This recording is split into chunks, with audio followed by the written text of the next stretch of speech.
Voyagers is now out in theatres. This is a sci-fi thriller starring Colin Farrell, Tye Sheridan, and Lily Rose Depp, which is Johnny Depp's daughter.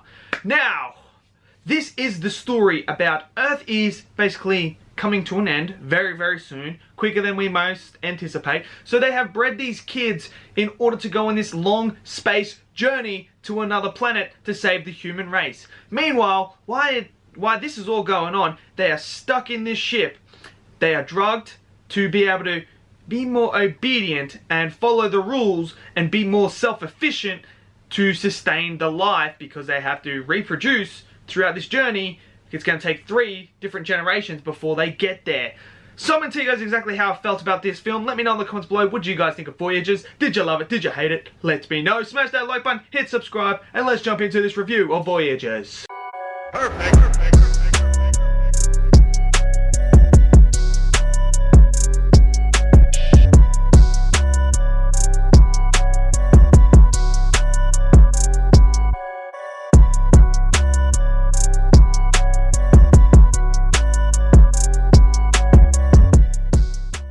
Okay, so what do I think of Voyagers? Look, I watched the trailer and I thought, you know what, this sounds like a really, really cool concept.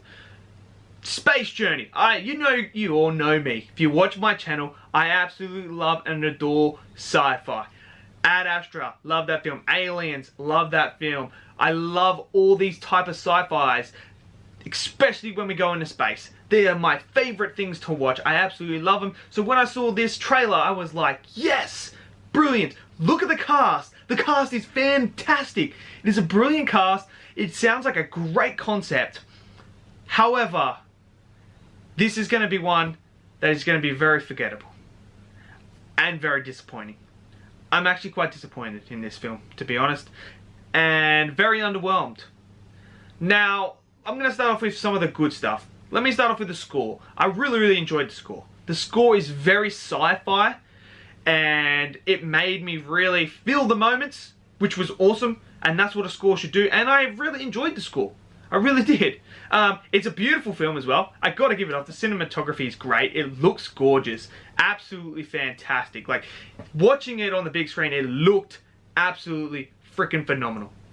I was sitting there and I was like, wow, the use of the colors, the use of the lighting, just the use of how they made it feel like I was in the ship in space was incredible, and I've got to give props to that as well. Some of the performances were good as well, so I can't slate them. They all tried. The cast, everyone tried their best to give the greatest performance they could do, and unfortunately the writing let them down. The material they were given really, really let them down in this film. Now, you know it's going to be pretty bad when I say the positives are the cinematography and the score. Like, that's the really, really high positives.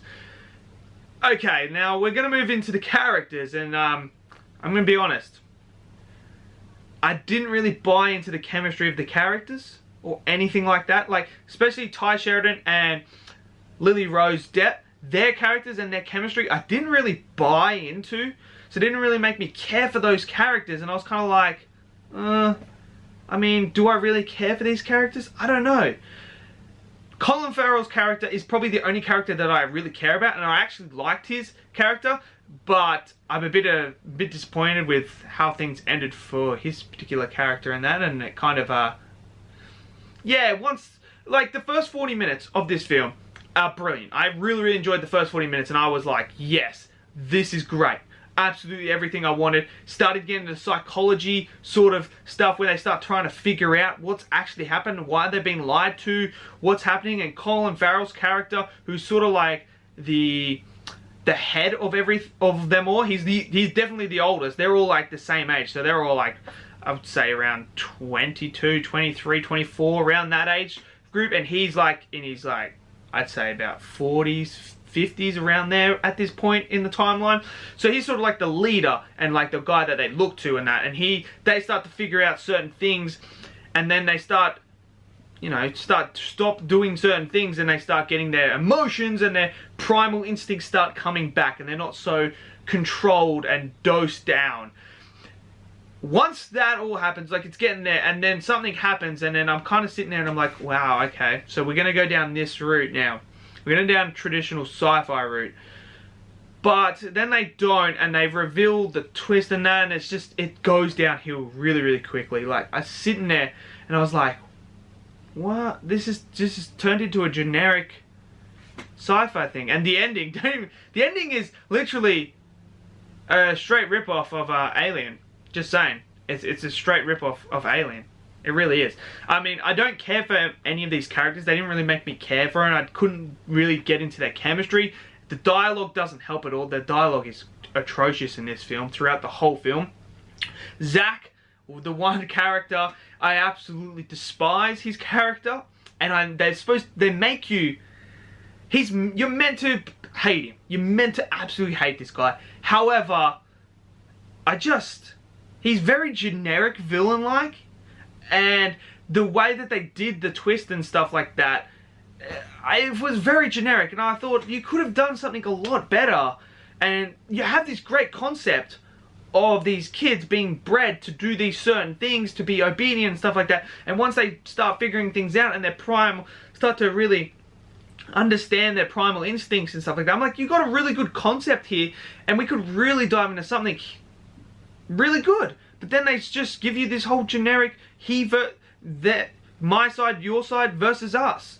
Like, what? And just turn into this like typical thing, and I'm like, well, this is just, what's going on? Where's this going? Why are we doing this? What? It fell apart. The whole second part fell apart. And the biggest issue I had with this film is the pacing, especially the second half of the film. Like I said, once you get past that 40-minute mark, the pacing is atrocious, and it's kind of like drags and drags and drags and drags.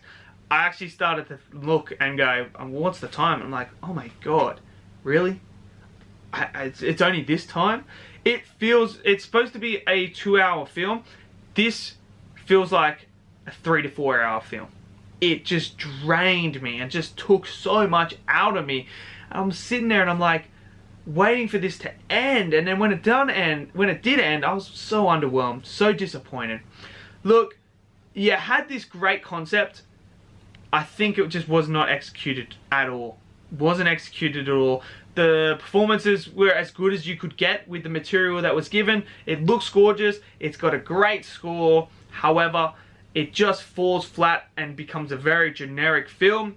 After having such great, cool concepts at the start and great ideas, they just abandon them and go down this other route that's very generic and very uninteresting, and we've seen it before. So, to me, yeah, it's going to be one that I'm going to forget. And, yeah, that's all I can say. So let me know in the comments below, what do you guys think of Voyagers? Did you love it? Did you hate it? Let me know in the comments below. Smash that like button, hit subscribe, and I'll see you guys in the next video. Peace out.